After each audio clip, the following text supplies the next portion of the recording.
us. First time we will launch one of our own products. First we're gonna have our special guest and our host for tonight, both Chris's. So welcome to Chris and then enjoy your night.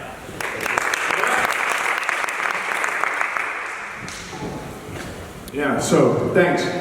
Yeah, this is something I was looking forward for a long time already because we originally invited Chris here, I think somewhere at the beginning of 2020, and this helmet project also took a long time. But tonight finally is the night that we that he talks about his design work, his adventures, his life basically. I'm a bit tense because of it, because it is also dear to me anyway, but you will find out in a bit why. Without further ado, there's Chris.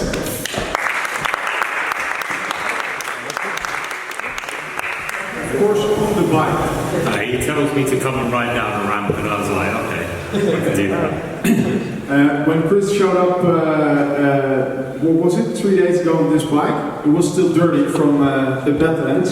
And for those who don't know that, that's a gravel race in Spain. And for those that know it, there are quite some riders that have been there in the audience.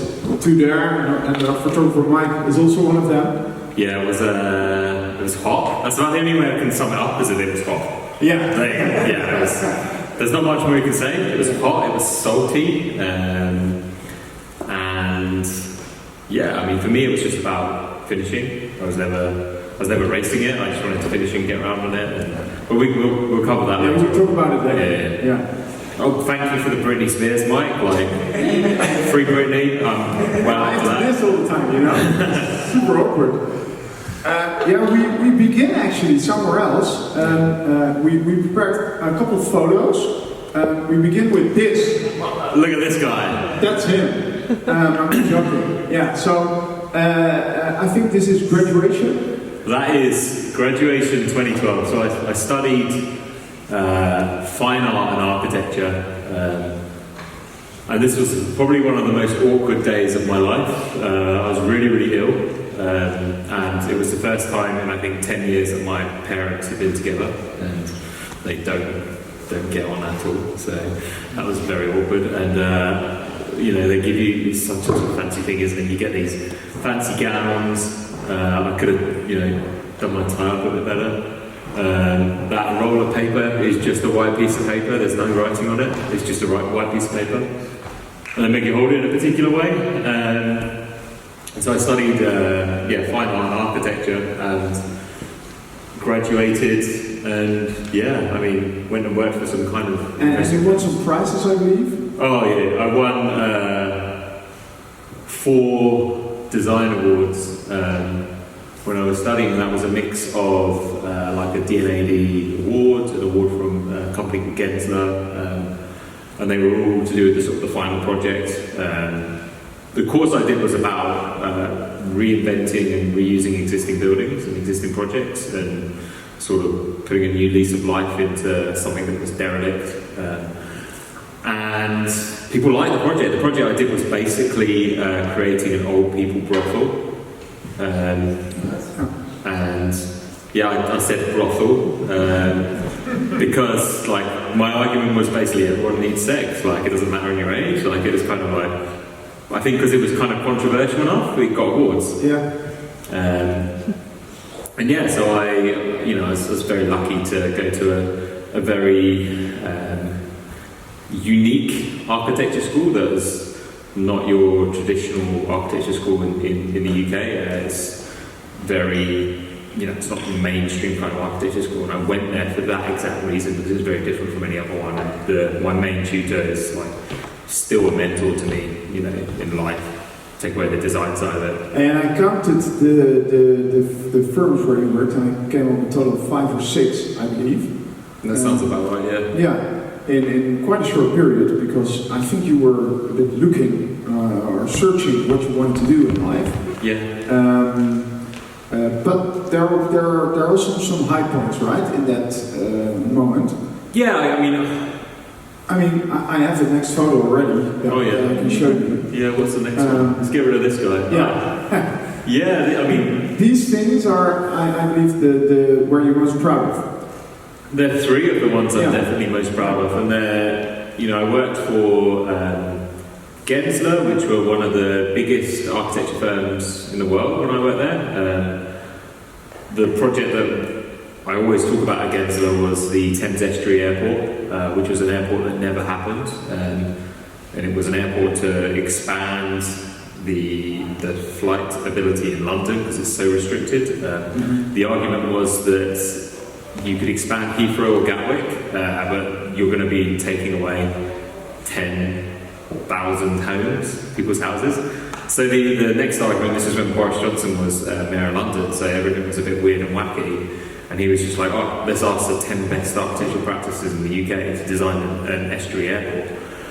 So I got to work on that, which was just like, it looked like something out of Tron. Never happened, unfortunately, or fortunately, I guess. And then, since leaving there, I was headhunted to go and work for the company where I worked on all of these projects, actually, which is an Australian architecture firm called Fender Cazzaville. And we basically set up the London office for an Australian architecture firm working on projects in Canada.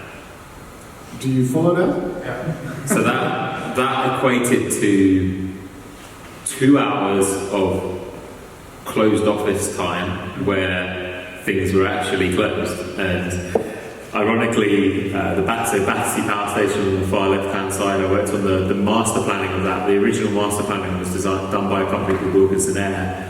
And it's quite an old building, right? It's one of the oldest power stations in London. It's incredibly iconic. It's been used in many album covers. And to be honest, I actually quite liked it just as it was, not really being used.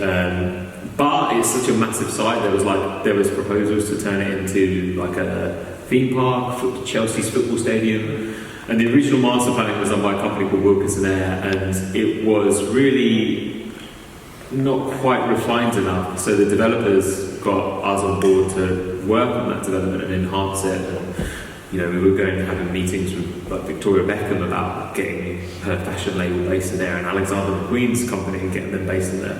And we have a small photo here, or it's a render actually, because it's not finished yet, I believe. Yeah, it's probably not going to be finished for another 10 years, in all honesty, but the main power station is the central area, and the development incorporates going either side of that for a long stretch, probably 1 kilometre in total along the front of the Thames River. Is it housing or? Residential, retail, hotel, music venue, fashion houses, restaurants, bars, everything basically. And then sort of the middle project, which is really corporate looking now. The more I look at it, it looks kind of boring. But one of the big projects that I worked on at Fenders was working for Deloitte and working on their regional and global headquarters in Toronto and Montreal. This is Montreal, and I look at it and I'm like, it's kind of boring, it's really corporate, it looks kind of law firmy, but actually as a project, it was the first big project I was really heavily involved with, and kind of got a lot of say in it and a lot of opportunity to kind of express things and kind of push Deloitte as a client, because they're quite forward thinking, but at the same time they're really not. An angled staircase was a big deal. Like, put those little angles on it, and we were just like, it's kind of cool. Let's just do that. And then a skyscraper. Yeah, it's a box with a big bum.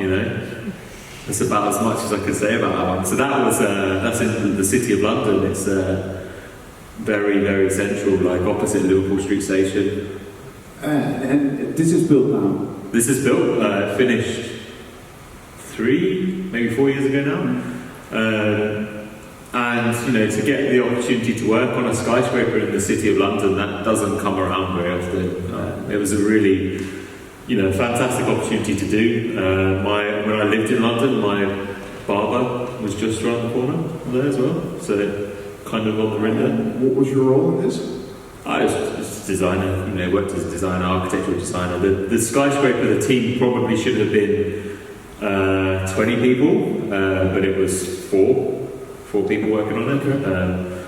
Deloitte probably should have been similar, like 20 people, but it was the same 4, maybe a couple more. And Battersea, the redevelopment of the master planning was 2 of us, basically, which is a lot of work. Yeah, a lot of work, I reckon. Yeah, a lot of work. And when this office was set up, we had 8 people working for the company. And to win Deloitte, for example, we had to fake an office. So we borrowed an office from an engineering firm. So it looked like we had a company, effectively. And because we had no desks, we had no computers, we didn't have anything, we were waiting for it to turn up, but we were pitching for these big projects. And we were like, yeah, we could borrow an office, it makes us look kind of legit. And then we won it, and Simon, who was my director that I worked with, he was like, we won it, and then I remember him just going, shit. we need to hire 30 people who can actually do a job because we don't have a company. But yeah, I mean, it was, I was still really finding my feet in what I wanted to do, and architecture was something I stumbled into. It wasn't really something I was particularly passionate about. It was kind of, I think a lot of it was my granddad worked in residential design, and I liked fine art, I love painting, I was more interested in that and sculpture, but it was kind of you can't make a living as an artist, really. It's really hard to make a living as an artist until you die. And so my granddad sort of pushed me to go towards the architecture route more than anything. I think selfishly he was like, you'd be able to help me out at some point. We dive in a bit deeper into your mental state at that point. But first, because that image goes always in my mind, is Rafa Amsterdam. Yeah. You visited for the first time yesterday. I visited this for the first time yesterday. After Fender Catalilis, as you can imagine, doing these crazy hours and flying around the world. I was ruined to put on a lot of weight. We saw fat Chris from university, and it became fatter Chris from stuck in an office all day or on a flight. And eventually, I left that company because I couldn't keep up with it. I couldn't hack it, and it wasn't right for me. And it was kind of I stopped. I have to stop this, or I basically stop being who I am as a person. And so I went and worked for a friend's company, which is called Brickworth, and literally the first project I was put on was Rafa Amsterdam and Rafa Spitzbergs. And I came to this site, helped choose the site for Rafa, and never actually saw it finished until yesterday, which was really satisfying, really nice, and nice to see that so much of it is quite similar to what it was like. The bit that I always really love about this project was on the left-hand side, you can kind of see it on this photograph, there's that bit of tiled wall which is in the stairs as you drop down into the shop, and there's beautiful hand-painted tiles, and we didn't know about them. We stripped the old fit out of it, found these tiles, the authorities came in and were like, these are protected, you can't get rid of these, and we were like, okay, cool, yeah, they look great, we're gonna keep them. And that's my favourite thing from that project, is that, finding the existing and the history of the project and the building and using it to the strength of it. And that was Rafa's mentality for a lot of their stuff, back then anyway. Yeah.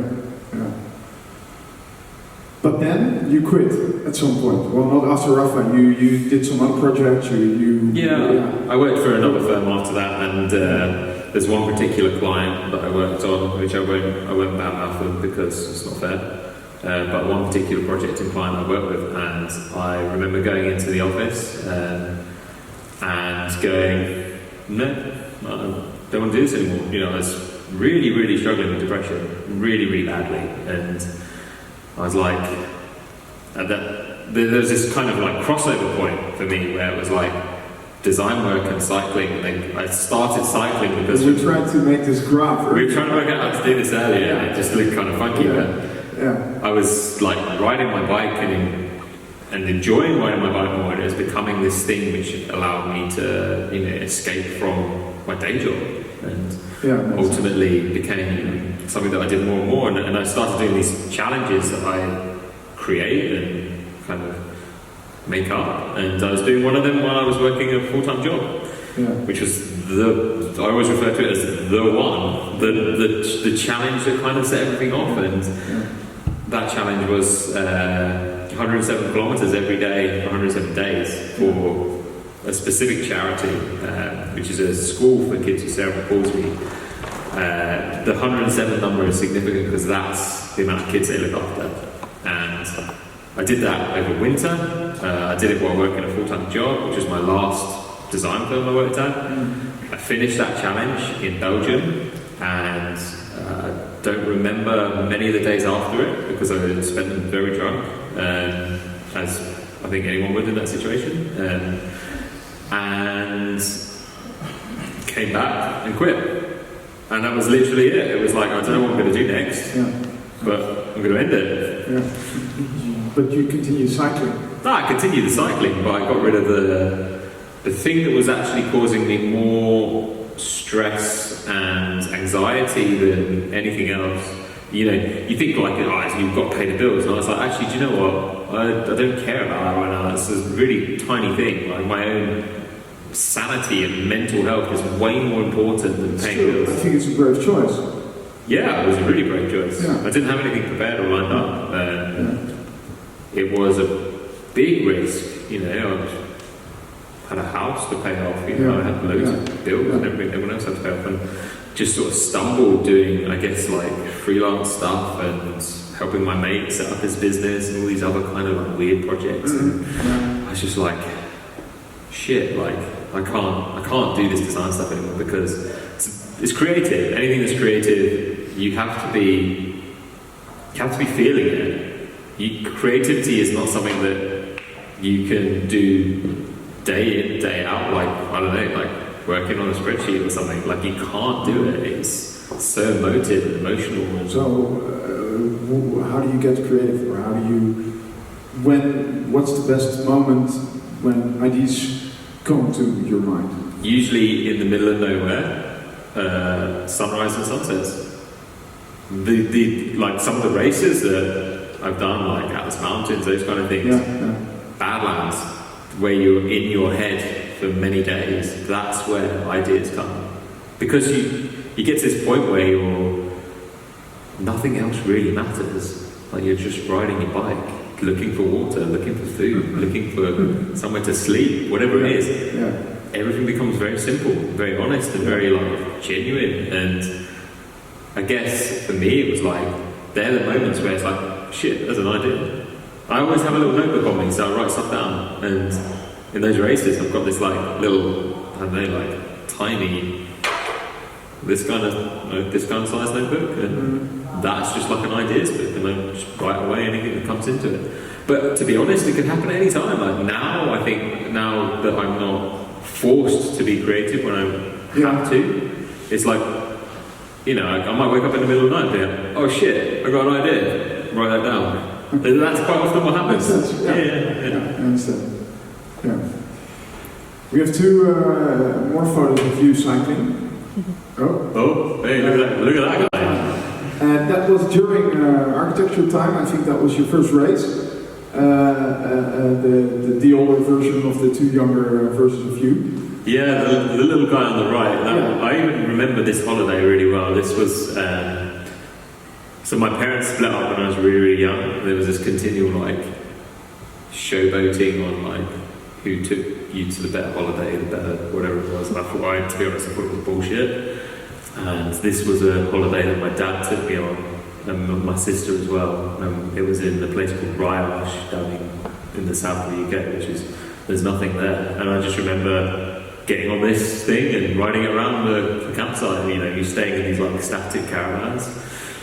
And then the other one is the first time I guess I ever did something that was more than commuting to work, which was riding the Prudential 100, which is a 100-mile like sportif around London and into Surrey. And this Specialized that I'm on was like it was the only thing I could afford. It was my bike I commuted on, and it was 3 sizes too big for me, which I think everyone's done that.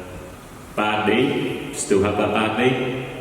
And I was doing it for a charity which is called the Willow Foundation, which is a charity which looks after kids with cancer. And I kind of knew of Willow before I kind of knew of Pace. And I was going to ask indeed. So Willow was, it's association with a friend as well. That's how I knew that charity. But it's the same thing. It's a charity for kids, but this was the same kids with cancer. Yeah. And I got around. They actually, it's supposed to be 100 miles. They shortened it to 86 because, well, you can see, it was supposed to be in July, but the weather was so bad. They took out Leaf Hill, which is on Swift, and Box Hill, which is also on Swift for anyone that hasn't ever been there. And that's pretty accurate what they're like. They're a bit crap. So they took out Leaf Hill and Box Hill on the ride because it was deemed as too dangerous. Thousands of cyclists, new cyclists, whatever. Did you like it? No, shit, I hated it. It was horrible. I mean... But you continued cycling? Yeah, I wasn't fit, I hadn't really trained for it. I thought, it's 100 miles, like I can do that. But in reality, it was like an eye-opener to, I guess, understanding actually what riding a bike is. The same time as I did this, I was doing like Tough Mudders. So like these military assault courses. Okay, yeah. Where you like run through fire and electric fences and stuff like that. Yeah. We have mud masters here. It'd be the same kind of thing. And you get like headbands and but I was doing them at the same time. And there's a big guy here. Like I'm still, 110 kilos. There's a big guy. Yeah. I mean, if I carry me in the way I'm eating at the moment, I'll be back there soon. But it was a real eye-opener into like cycling for me. I still don't call myself a cyclist. Like I'm a person that rides bikes, and I train really, really hard not because I'm like good at cycling. And I was talking to someone, John, about this the other day. He was like, you don't have to train if you've got talent, is what John said. And I was like, I know a few of those people. And I was like, well, I don't have talent. I'm just stubborn. That's my talent, is being stubborn. And then I snuck in this picture because that is when we met. It was 2016. Look at that guy. We did a campaign for Focus back then. It was called the Focus Challenge, and we went out in London. For a day, we had a clinic with Mike Kluger, the original founder of Focus, we talked for a long time, I believe, and that was already before the other challenge that I have a very ugly photo of you on the next slide. Oh man. Because you have to understand, this was 2016. People did less of these challenges. It wasn't a thing. It grew tremendously in a couple of years, actually. Yeah, long distance stuff. It wasn't. No. I mean, it was a thing, but it wasn't nowhere like it is now. Nowhere like. Social media was it was different. Yeah, and the challenge. My challenge was riding around Richmond Park in London for 24 hours, which the reason why that park was because I used to ride there loads, but to be honest, the main reason for it was that I didn't know anyone else had done it, and it's not a flat park. You've ridden it, it's got a few hills in it. On an e-bike there. And if you've been on Swift, you've ridden little bits of it. You don't actually do a complete lap, but one lap is 11.6 kilometers, I think. There's a couple of climbs in it, and had to get like special sign-off from the park to leave a car there and all this kind of stuff. And the thing is, with that challenge, it was the first time I'd done a 24-hour thing, and one of the big things that came out of architecture that was really beneficial was I learned that I can do a lot with not a lot of sleep. And so I rode this I drove to the park, rode around the park for 24 hours. I drove home and just carried on like normal. I'd probably been up for two and a half days. I was like, oh, okay, I don't feel too bad. I've done like 400, 500k. I don't even know what I did in the end distance wise. But I got home and I was like, yeah, okay, this is opening my eyes to the potential of the longer distance stuff, and actually maybe I'd be alright at it. You know, maybe. But it was it was tough. I mean, Richmond Park is big. It's big and hilly. And in the UK, it's such an iconic park. Like it got a lot of exposure, and fundamentally, the reason why I was doing it, which I think I mentioned briefly, was for pace. You already did it with this challenge, I believe, right? This was the first challenge I fundraised for Pace for, which was, as I said, Pace is a children's school for kids with cerebral palsy, and for me, it was like my association to that charity is I've got 2 friends that have kids there. And I now have a nephew who is highly autistic, potentially has a motor-based disorder. We're not sure yet, but he's very highly autistic, and autism and cerebral palsy are quite closely associated. And you know, this is a school, and the first time I went there, I cried. I sat there and cried because I was like, why is this not getting the support that it deserves? You know, because these kids are intelligent kids, super intelligent. What happens to the 100? Probably 120 now, to be honest with you. That's what I always think. I mean, back then, my kid was a year or so, and we were finding out because that is the reason why. It only resonated later with me when you did the real 107. The first one. So my kid is cerebral palsy as well, so it's quite dear to me. In that way. But luckily enough, we have schools here in the Netherlands that support it.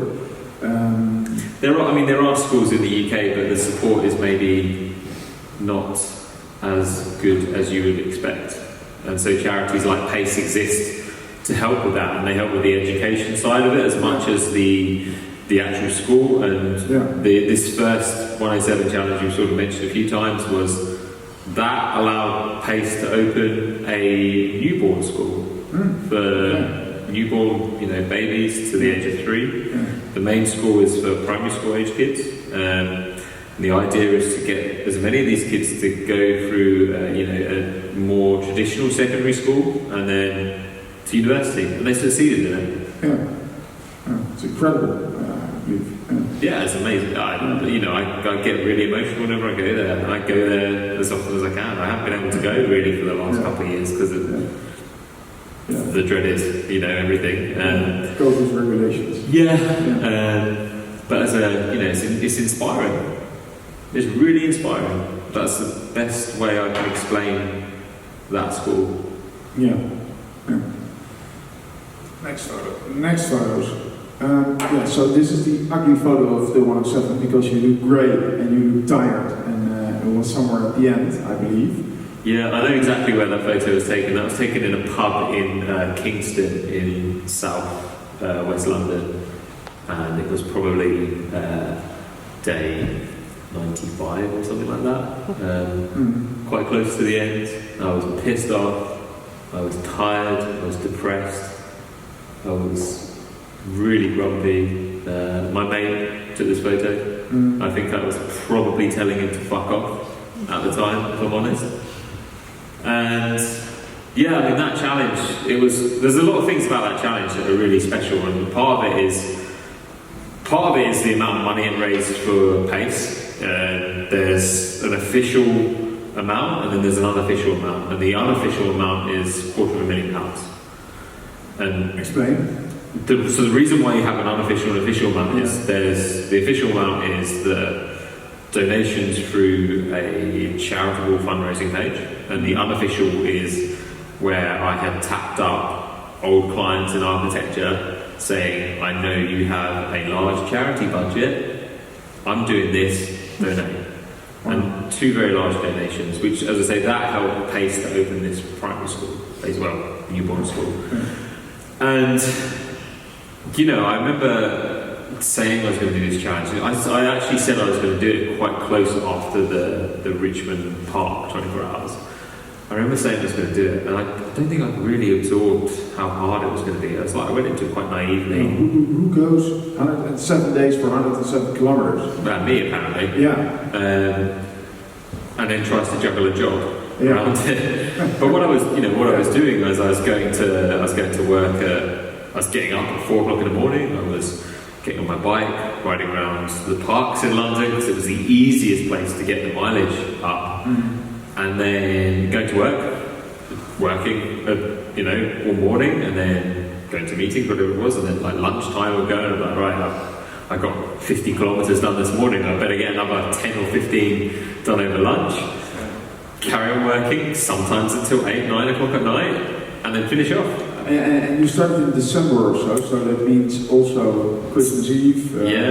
My birthday, New Year's Eve, New Year's Day. I started on the 16th of December, and I was adamant that was the day I was going to start, which is 2 days before my birthday, so it was pretty stupid. But I was adamant that was the day I was going to start because I really wanted to finish it before the Tour of Flanders.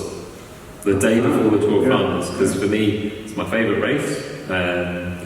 I wanted my last day to be the Flanders 40, the full distance one, whatever it was, like 200 and something kilometres, like double the distance. And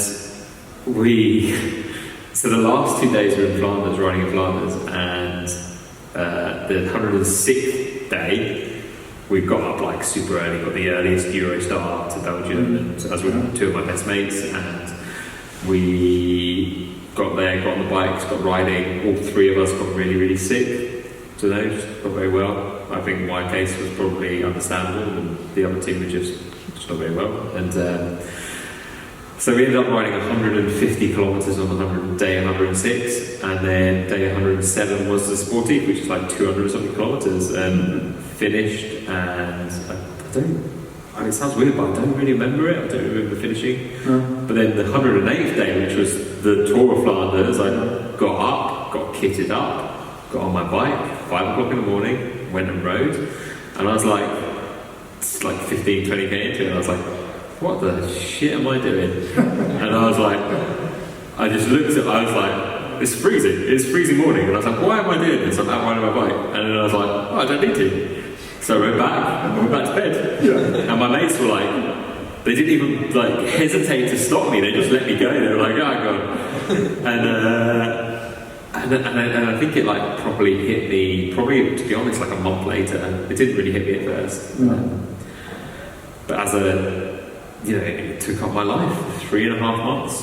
3.5 months of doing the same shit every day. The working a job is one aspect of it, but then eating, sleeping, cleaning the house, there's all these other things that you forget about. Like, I had to do it all somehow and juggle it, and the level of fatigue, and as I say, really, I suffer from depression, and this challenge emphasised that because I was riding at night so much. I was riding in the dark, and then I was sitting at my desk staring at a computer screen, trying not to fall asleep.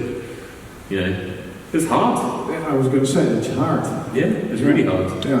You learn a lot about yourself in those situations, and you learn if you're. I guess you kind of learn what you're made of. What are you made of? Stubbornness. Yeah, I guess so. Yeah. And then TTs and then Silk Road. Yeah, so I like TTs. I love them. I just think they're fun.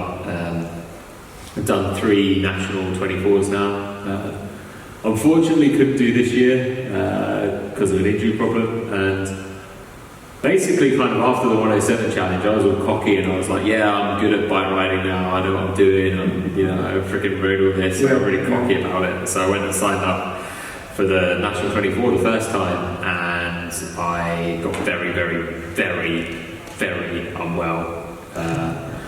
I got pneumonia, I then got shingles, and I spent 6 months in a bed dealing with nerve damage, effectively, in my body, and realised, shit, I'm not good at bike riding, I need to take a step back. I didn't even finish it the first year, I didn't finish the race, and It's in July normally, it's in Wales, it's on open roads, it's basically ride a time trial bike or any bike that's as hard as you want for a day. And then this photo at the top is from the second year. Got given number 1, not because I won it, because it was the only number they had free. So I got given number 1, which is hilarious. Made me feel really good. Didn't make any difference. First one to start, first one to finish, that was the good thing. Your own kit, huh? I believe. Yeah, it's like the first kind of bit of kit I'd done, and I did it with my mate, and we just did it as a bit of fun, because we were like, we go to these TTs and everyone's in black skin suits, and they're all freaking dull and boring, so we were like, let's just do something that's really bold. And that year, that was 2018, and I came 8th, which I was really happy with, and I broke the under 30 distance record. Then went back the following year and broke the under 30 European record, and that's very close to the under 30 world record, but the UK's hilly, and that's probably what stopped it. But how many miles or kilometers? There's 506 miles. I'm not sure what the kilometre distance is. It's 800 and something, I think. And should any of the audience do something like this? No, don't do it. It's absolutely shite, to be honest with you. There's so many. So from that year, it's a funny story, but not a funny story. At the end of that year, I finished, and my mates, you have like a support crew with you, and my mates who in the support crew were like, go get showered, like go sort yourself out, and we'll go back home. And I was like, cool, don't know what's going on. I'm gonna go get showered, walk to the shower, pass out, butt naked in the shower. And my mate Jimmy was like, where's Chris gone? He's been gone for like an hour. Yeah. And the next thing I knew is Jimmy's like dressing me because I'm freaking butt naked lying on the floor of a shower. And my mate dressing me, he's like a really quite angry Welsh man. He's like, fuck's sake, Chris, come on, fucking get your clothes on.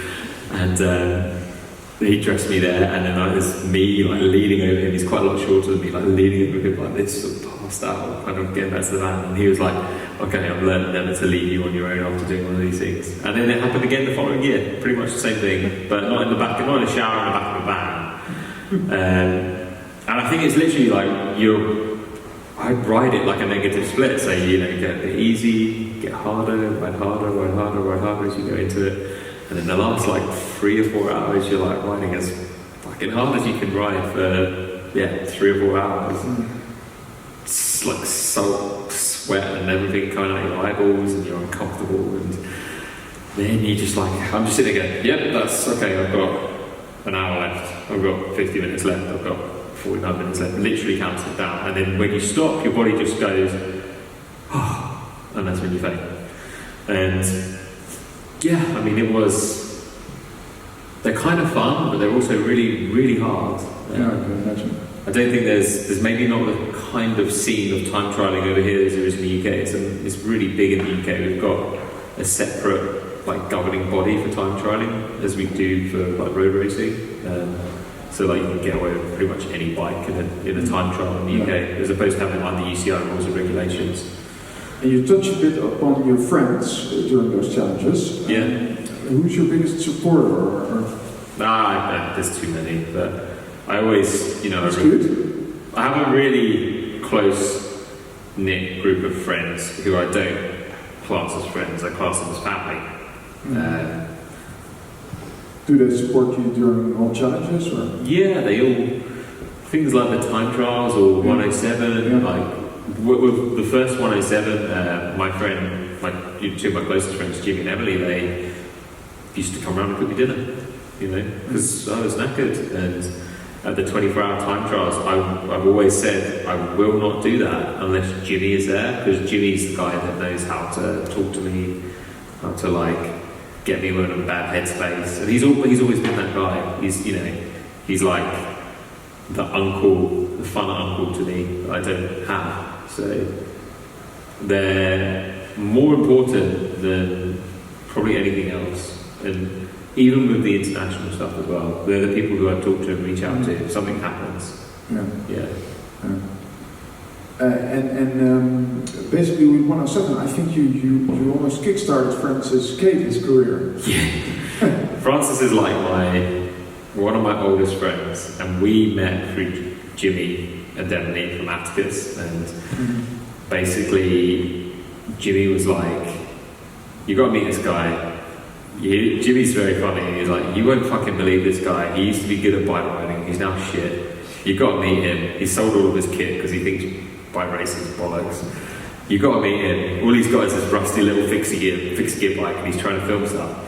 And I was like, yeah, okay, sounds like a cool guy.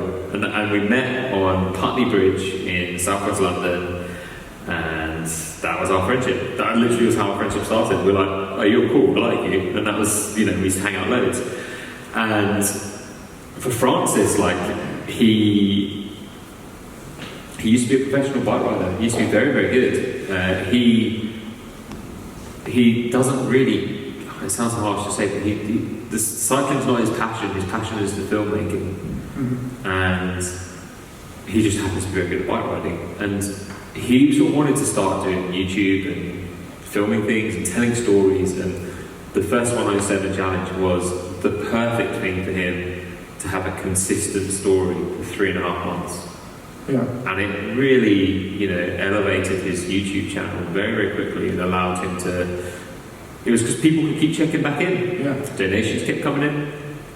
People would keep checking back in.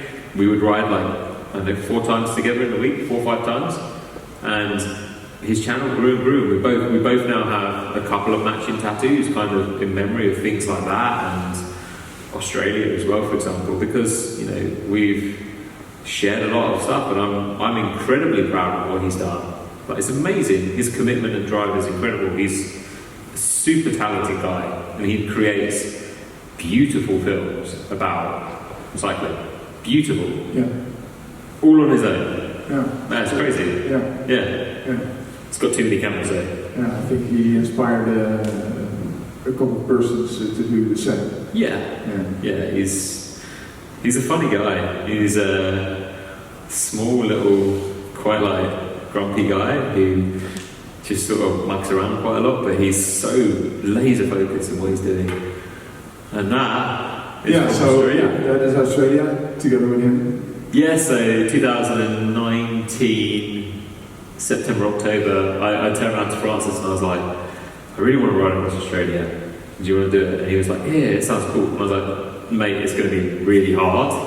It's going to be like, the criteria is we are going to start in Perth and we're going to get to Melbourne and we're going to do it in 20 days, which means the shortest day is probably 160 kilometers, the longest day is probably 280 kilometers.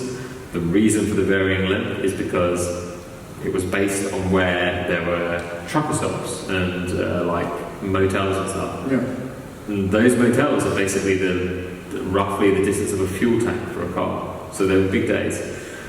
And we always talk about it, both of us, Francis and I talk about it quite a lot, and he really has anxiety about that trip because of how hard it was. This particular photo was taken, I can't remember the name of the town, but the photo doesn't really do it justice, but it was a sandstorm. We were riding through a sandstorm, and the glasses I was wearing, I remember at the end of the day, they were all scratched up, and it was like, if you can imagine being inside a tumble dryer, that's what it felt like. Tumble dryer? Yeah. Because it was so hot, Yeah. that's what it felt like, the sand like whipping up in your face. And we always talked about it, like, like, if you're playing like video games in like, I don't know, the early 2000s, and they'd just put like sand or cloud in the distance, like for like loading screens. Yeah. That's what it looked like. You couldn't see what was going on in front of you. But we were riding to a town, I can't remember the name of the town, but it had a really rude name, like it's like Cock or something like that, I can't remember. But Francis, both of us had a camera on our back, so you can see I've got one on my back, and I was photographing, he was videoing, and basically he was vlogging the whole trip, and it was like, oh, guess what it is today? It's another headwind. Okay, so Francis is a lot smaller than me, so I'd sit on the front and ride into a headwind for 4 or 5 hours, and then I'd be like, dude, I need a break, can you sit on the front for a bit? And I would get no draft from him, and then swap again and carry on. And we did that, and it was it was an amazing experience. It was an amazing experience to do it with one of my best friends, and I'm very honoured and very lucky to have the videos that he's created to be able to refer back to that memory. Yeah. I watch him like every couple of months, just watch one to remind myself of it. Yeah. Oh, that's cute. Yeah. Hey, and what's more important then for you? Is it cycling or is it friendship? There's a photo of John and you. John is over there. That was a special day as well. Neither of us were very happy. I don't think you'd had any sleep. I wrote through the night, yeah. And I remember just you were in a world of confusion and fuzziness, and we stopped at this is like a little shop, and we just bought loads of crap and sat there. There was about 4 of us, I think, and we just sat there and talked rubbish for a while. And I had crashed quite badly, and I hurt my back quite badly and ruined the bike I was on. And John was in a delirious world of... And for those who don't know, which challenge is this? This is from Atlas Mountains. It's a gravel race, mountain bike race, I'd probably say, across Morocco. And this is just before the second checkpoint, I think it was. And we'd cycled and climbed up a sewage pipe basically at one point. Yeah, it was pretty good.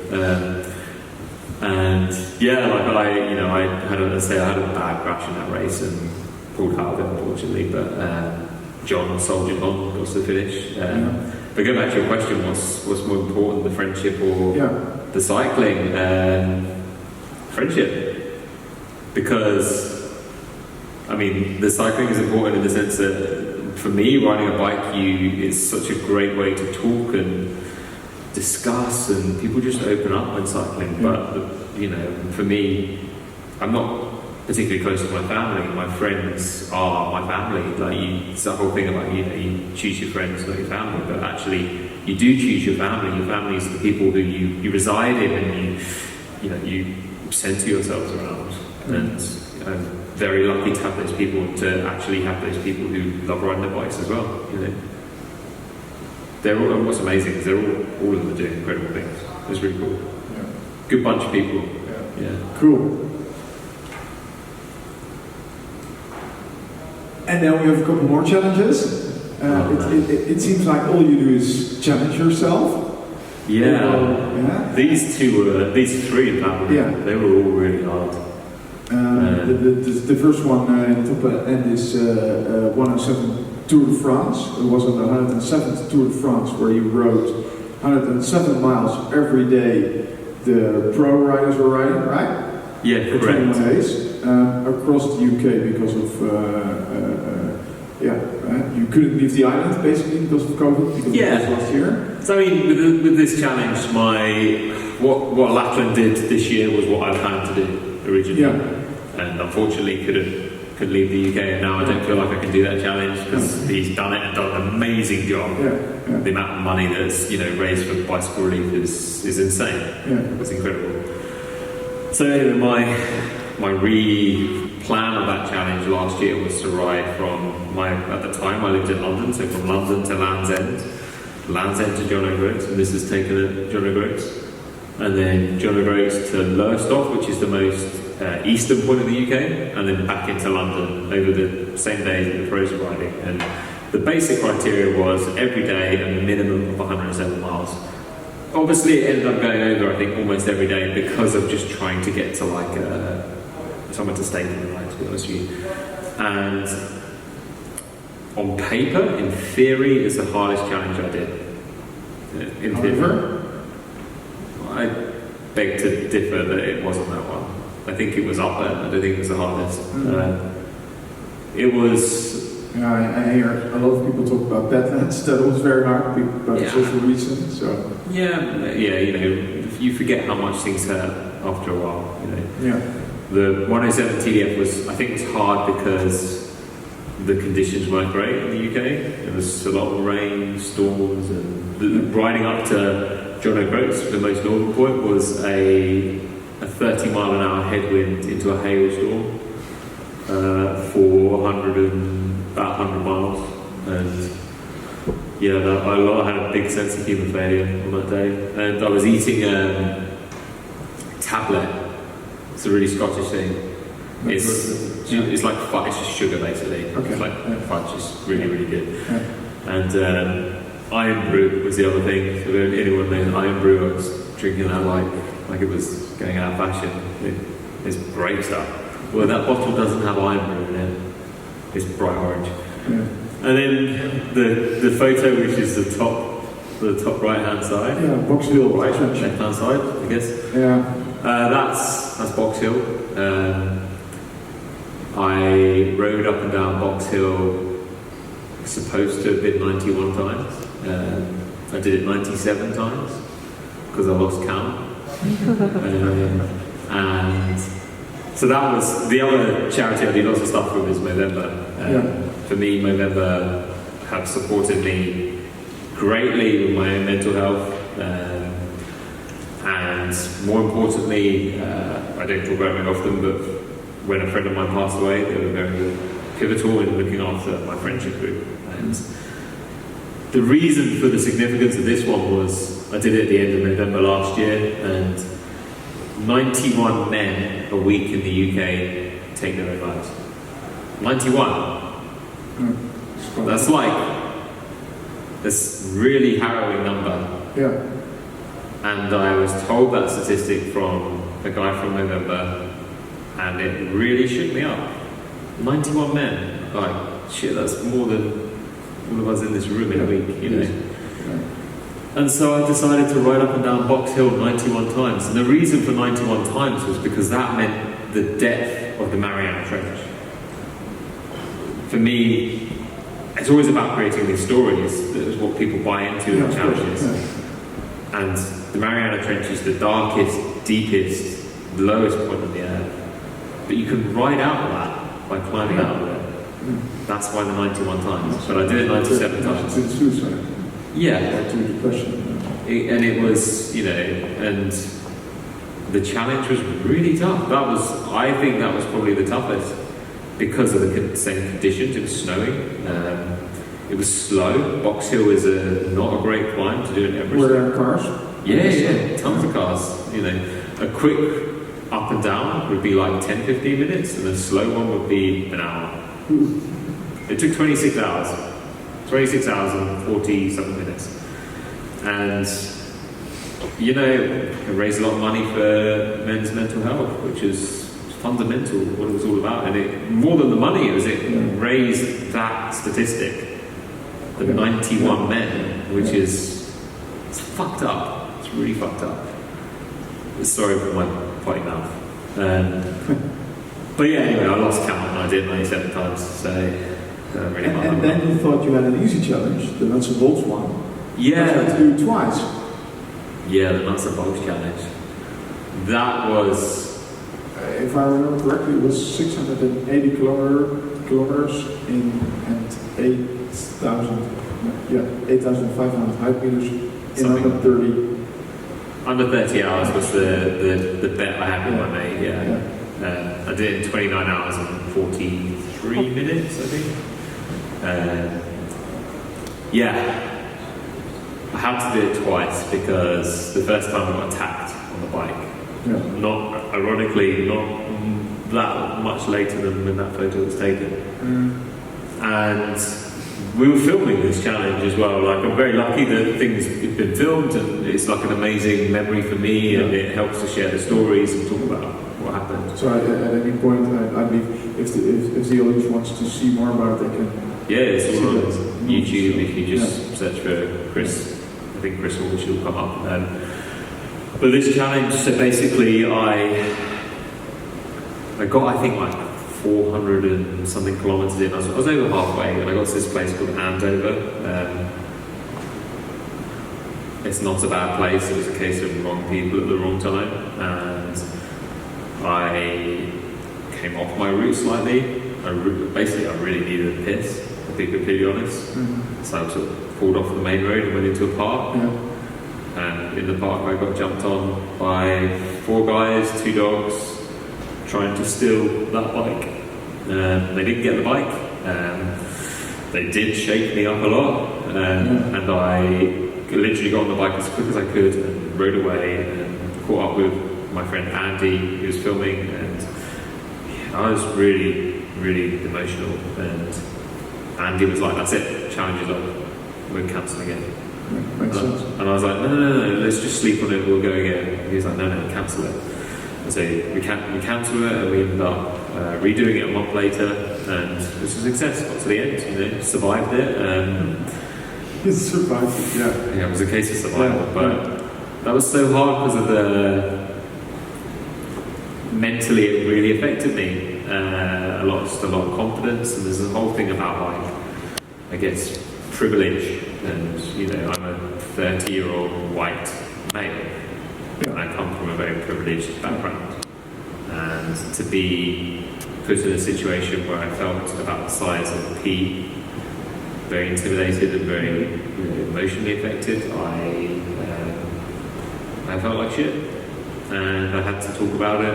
For me, the best thing to do was to talk about it, and I just talked about how it made me feel. And I was doing this as an easier challenge to try and help raise awareness for November again, talking originally about testicular cancer awareness month, and it ended up becoming so much more than I ever thought it would become. It ended up becoming about, I guess, how easy it is to be made to feel very small.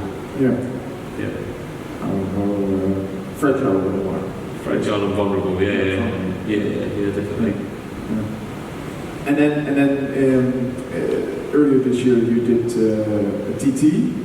So I did a national 100 time trial and broke myself. I suffer from tendonitis, which is related to when I had shingles, and tendonitis is nerve damage, effectively. And I flared it up really bad in the national 100, and I was like, the whole race, I was like, do I try and finish? Do I pull out? Do I ride easy? And I decided just to basically ride easy until the end and finish it, and get a finishing time. And that injury pretty much has kept me off the bike probably until 2 weeks before Badlands. I was going to say, and then we have Badlands. Yeah, that's the bike, how it looks at the end. It still doesn't look as bad as it did actually look in that photo. It looks kind of cool in that photo, to be honest with you, but it was fully loaded. I genuinely can't fault the bike. The bike was too good for me. My goal of it was to finish. It was never really to race it. I was not in the right physical position to race it, and I had to sort of put it out there very openly that riding this, not racing it, and it became the opportunity where I got to see like the sunrises and sunsets. As I said, all about the colours.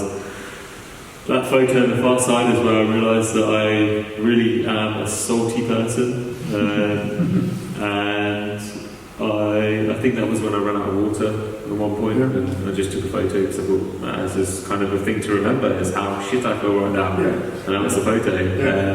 But you had nice views. Yeah, I mean, the views were amazing. You rode up to like telescopes, and the terrain was pretty good for most of it. There were just a few elements which were pretty sketchy, and the bike was perfect. The best thing I've ever bought for anything for cycling is the string for my sunglasses. It was so good. String on my sunglasses, so I could just let them go, like what old people have with their glasses. So good. In that kind of context, in that kind of race, it's like, I don't remember the sunglasses, I'll just walk them off, and they just stay there, you don't lose them. But it was a battle of like having enough water, having enough food. Not many people know what it's like to ride in 50 degrees heat, apart from like 4 or 5 of us in the audience and everything tonight. And exactly. And it's not fun. No, it's really sketchy. You've got no energy, basically. So, and that, I can imagine there are a couple of people in the audience that on the one hand think, I would like to do some bikepacking, or I would like to do some challenges, and on the other hand, talking through all your challenges, oh shit, I'm never going to do it because it's super hard. Yeah, but that's part of it. The fact that it's hard is almost what makes it, like there's some sort of romance to it. The hardness of it makes it equally as kind of like, you know, like I said earlier, you forget about the pain, you forget what really hurts, you're like, oh yeah, that must have sucked, like, it must have hurt, but you actually forget about the pain. Yeah. And you remember the things like the sunrises, the sunsets, certain bits of roads, the scenery, the conversations sitting in random shops, you know. Yeah. They're the bits you remember, and they're the bits that will stay with you for the rest of your life. The fact that at that point I had no water, I was really not feeling good, headaches, you know, didn't think I even had any food or anything, you know, you could tell I really need a wash. It's a photo, that shows it, but I don't really remember it anymore, you know. Already? Yeah, and that was last week. Yeah. So if anyone wants to start, how? Start easy. My biggest thing would be like, bikepacking is, for me, how I started doing it was, I would ride with my bike all loaded up, and I would ride, you know, to a campsite or a friend's house, and you've got a bailout option. You've got a way to get back to reality very, very easily. Yeah. You know, ride to your friends, just camp in their garden. You know, you need to test out the equipment more than anything, and that was how I started. And then I signed up to do Silk Road Mountain Race, so that was just a baptism of fire and madness, and did that like with really probably quite naively going into that race. But then that's also a Nelson Trees race where you do go into them very naively thinking anything can happen in this, literally anything can happen. But yeah, I mean, like, start easy, start simple, don't put pressure on the kind of distance or anything like that. Just it's fundamentally, like, bikepacking back to its origins it's about exploring and having fun. And what's the most challenging part? Is it the mental or is it the physical? That's all in the head. 100% the head. Yeah. You know, you can push your body 90% further than you think you can. At the end of this race, because I've had this knee problem. So everyone in this audience can. Yeah. The end of Badlands, you know, I've been having this problem with the nerves, and I spent the last 2 days hardly being able to walk, pushing my bike, freaking like hobbling along, hardly being able to walk. And I was like, we get to finish. It might take me 3 or 4 days, it might take me 2 days. Yeah. And you did finish. Oh, I did finish, yeah. So, you know, you can blank out pain a lot better than you probably think you can. Yeah. Every now and then it comes back and it just hits you like a bus or something, and then you're like, okay, it needs to go again. Get rid of that bit, because that really isn't fun. And you just, you know, it's distracting your mind, isn't it? Like, there's so much like research into like distracting your brain from other things. Like, I read something ages ago which was all about like pinching your fingers and stuff as a distraction. It works. Not for everyone, but it works for me. Counting, that also works. Yeah. What we haven't touched upon actually is Cervélo. Yeah. Because somewhere along the lines you got sponsored by.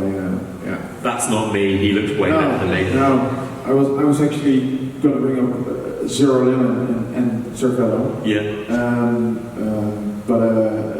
Let's talk a bit about Cervélo, Zero Limit, and then some more recent design stuff. Cervélo for me has always been my favourite bike brand, and there's no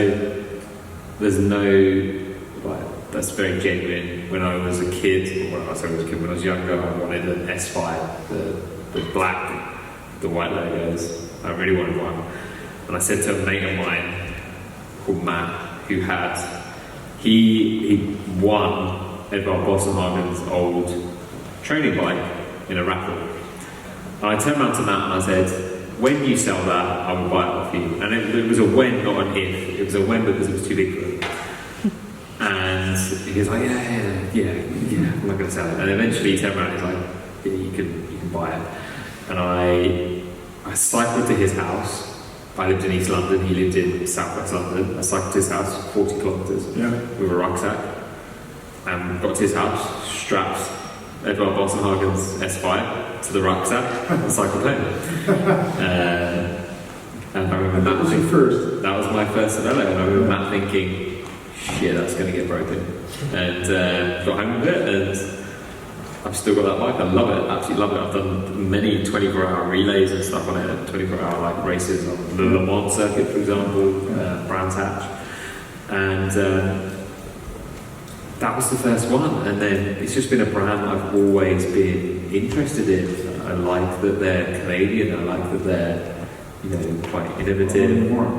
Yeah, and well, it's here now, but you know, originally a Canadian brand, and I like that they're, you know, innovative, and you know, the current S5 when that came out was just like a proper head turner, and then the Aspero 5 when they've come out, it's a cool bike. It's just cool. Yeah, and that's kind of it. I think they're cool, and it was you that did the introductions.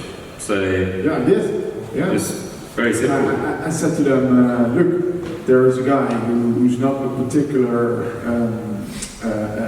traditional athlete, yeah, but he does cool stuff. Let's talk to him and see what happens. Yeah, and then you know, one of the biggest success projects is that bike on the top. Yeah, there's a duck. Wow.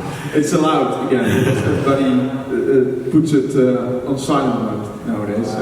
So the bike on the top is was a bike that I hand painted and raffled it off. I very intentionally raffled it, not auctioned it, because an auction is so inaccessible to so many people. But a raffle, everyone pays a tenner, whatever it is. Everyone's got an equal chance, you know. Yeah. Buy 10 tickets if you want, buy 50 tickets if you want. Yeah. So I raffled it off. It's an S3. And it ironically went to someone who rode with me on 107 TDF. And it's currently out in Mallorca, riding around Mallorca. Cool. And that was such a great project. It, you know, made a lot of money for charity and got some really nice photos of it. And then 011 was like, it started because I got made redundant from a job, and my mate Jimmy, who I've referred to a few times, he turned around to me and said, his wording was quite weird, and I remember it because it was quite weird. He said to me, when life gives you lemons, tell life to get a life, because lemons are a terrible gift. And I remember thinking, what the fuck does that even mean? and then he just went, 0 fucking lemon. That's what he said to me. And then I was like, yep. And he was like, what? And I was like, that's the name. I like that. And what is 011? Well, it's my way to have some creative outlet, effectively. Whether it's collaborating on something we've collaborated on, whether it's doing the bike, doing these jerseys, which I just do them because I'm like, the kind of things I think are cool. And if people like them, so be it. If they don't, you know. And on the flip side, it ended up becoming a podcast as well. Really unintentional. I was stuck in Calpe when lockdown first started in March last year. And I was with a bunch of my mates, and they're all quite interesting people, so I started interviewing them as a podcast. And John's been a guest on that podcast as well. And we talked crap for about an hour and a half, and that's pretty much what the podcast has always been. It's just talking crap for like an hour and a half and letting it go the way it went. And that's very much what happened with our one, that's what's happened with every single one. And people seem to listen to that. I think maybe because it's just a really honest and frank conversation about anything. It's not always bike related, it could be anything and everything. I think we got really philosophical on our one. And so it ended up from being a creative outlet for me to kind of express myself and stuff, whether it's digitally or analog through, you know, painting a bike frame, you know, doing some of the prints which you've got here, for example, to create this podcast, which is ultimately was set up because of COVID, but as for me, it became selfishly for me, became a really good outlet to actually talk with people at a time when it was really hard to see people. And it's slowly become more and more of a thing. I never really thought it was going to be a thing, but it's a thing now. You know, I still don't even know if I like the name. It's a thing, you know, it's kind of stuck with it now. And it's pink. It's not always pink. It's pink at the moment. It was. I think it was green at one point. It changes. You know, colours and colours. I'm quite liking hot pink right now. Not on me personally. I just quite like the colour. It's just really strong. You know, like, the jersey designs will have stories to them. The one on the left was the blue was like one of my favourite colours, and the pink. I when I was in Morocco, I went to a museum out there. There was this building that was this beautiful blue, and it had these beautiful pink flowers on it, and I just loved the contrast. And then the other jersey is basically I was dicking around with a load of paints. Literally just mucking around with paints and creating patterns and textures, and that kind of became kind of what the bike was done and how it was done, which is applying different textures to the paint and then digitizing it and then playing around with the colours again. And the colours on that one was just like, I just think they work really well. You know, the yellows and the oranges and blues, it's really strong. It's a classic combination in a way. Yeah. You see it all around in the natural world as well. Yeah. The sea and the sand on the beach and stuff. Yeah, exactly. Or the desert and the sky, but yeah, it's strong. Yeah, they were fun. Yeah. And like with the jerseys, it's just like, there's a design, if you want one, you can pre-order it. If you don't, there's no stress. And then we worked together on a project, well, two actually, the reason why people came here today, but I first want to quickly touch upon this one. A guy called Michiel de Wilde. aka the Wild One, and he likes black and he likes gold, and he likes going fast, and he likes crazy things. Yeah. And it ended up being this. Yeah, it was good fun. This one, it was great because he was just like, yeah, to everything. Yeah, cool. Let's do it. And like that's like you don't often get that. You very rarely get that.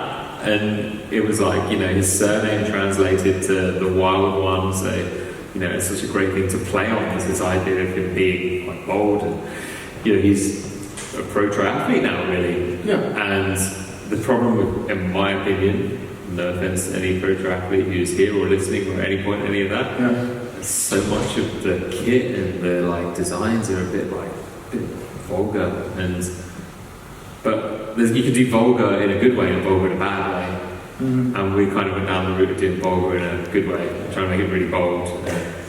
Stand out at the races. You know, he's young. We wanted him to stand out and be, you know, catch people's attention when he's racing, from the other pro riders and athletes to, you know, commentators, etc. And it's got him recognised. Yeah. He told me already that because he did a couple of races earlier this year in the States and so forth, that people, hey, the Wild One, they do recognize him now. Yeah. And that's a success. It's a great success. I've not seen any of it in person. No, he was here. When did you? He went on Monday afternoon and I arrived Monday night. Yeah. See? Yeah, it was close. Yeah, it was close. The bike was here on Sunday. He picked it up on Sunday. Yeah, I remember now. Yeah. And it was a really fun project to do. Like, it was the opportunities to, you know, do the paint designs for bikes. It doesn't come up very often. They're really fun. Like, especially when you've got a client like him who is so open to doing something really bold. Yeah. That's what makes it fun. And with Zero Lemon, it's always been, I only want to do the projects that I'm actually interested in, which sounds a bit cocky and arrogant, doesn't it? But like, if it doesn't excite me, I don't see the point of doing it, because like, I've done that in the past, the stuff that didn't excite me, and it made me not love doing design.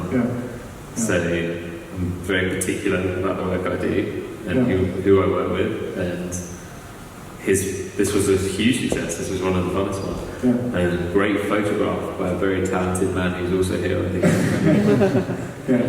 Yeah, the funny thing is, this is right beneath here. It's the basement here. It looks blue. You can see a hint of blue, but it looks completely different than this. And it's just, he goes 20 or so, but apparently you can make people go fast in a photo. And then this. Yeah, this. Have you seen it? Well, yeah, it's there. No, but have you seen the helmet? Am I supposed to say I haven't? Because I haven't. Well, you haven't. Yeah, I have one here. Oh, I've not seen it. Yeah, it's number one. This is number one, isn't it? Yeah. I mean, this is actually number one. Yes. Oh man, Yeah. I didn't know that you found it. Yeah, we did. So this was a project that we worked on for, man, feels like ages ago now. Yeah. And you don't, I don't know, I never thought this was going to happen.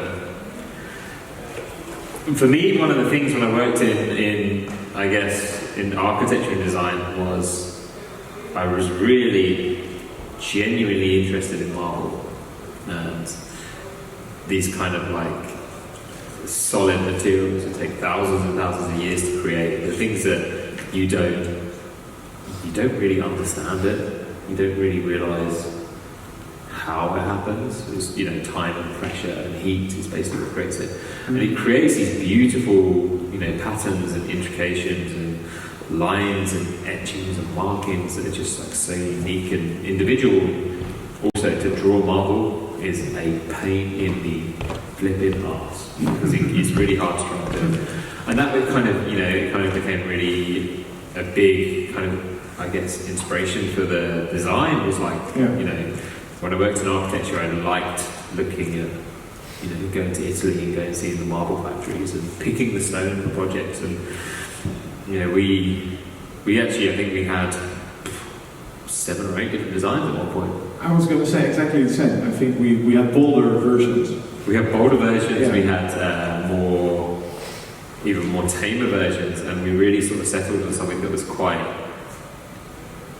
I think it's still quite bold. Yeah. But it's, it looks flipping cool. That's all I can really say, everyone that's made it happen is like, it just looks really cool. It just works for some reason. Yeah, you can talk about like the hairy, very wishy-washy, designer chat, but in reality it just looks cool. That's kind of it, isn't it? Yeah. And there's 100 of them, and I'm holding number 1. Yeah, you can have it, It's a gift. It's not a lemon. Thank you. It's better than a lemon. I mean, it does say lemon on it. Yeah. Yes, I'm very, very thankful for the opportunity to have been able to have done this. And it's like, for me, this is like a pinnacle project for what I wanted to do at 011 because the collaboration stuff is always the stuff that I genuinely enjoy. And I'm incredibly thankful to you, BBB, for making this happen. It's mega. It's proper mega. Proper mega, mate. Thanks. Yes, well, so, the end, for now, you can ask Chris your own questions at the bar, I guess. And of course you can buy the helmet now, finally. That's what I'm going to do for sure. I'm going to buy another one. Yeah. Number 2. Thanks. Yeah, thank you so much for coming.